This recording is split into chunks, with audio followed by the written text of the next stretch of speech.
ছেলে মেয়ে, বউ বাচ্চা, কাউকে সন্তুষ্ট করতে পারবেন না। 100% আপনি কাউকে সন্তুষ্ট করতে পারবেন না।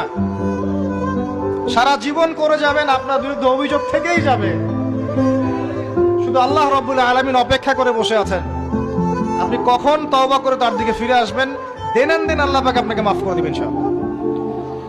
আল্লাহ পাক বলেছেন, শুনেন, ইল্লা মান তাবা, যে অনেক গুনাহ করেছে, শিরক করেছে, জিনা করেছে, মদ খেয়েছে, বেদাত করেছে, হারাম খেয়েছে, আল্লাহ পাকের অবাধ্য হয়েছে, নামাজ পড়ে নাই, যাকাত দেয় না, ইত্যাদি ইত্যাদি অনেক অন্যায় করেছে,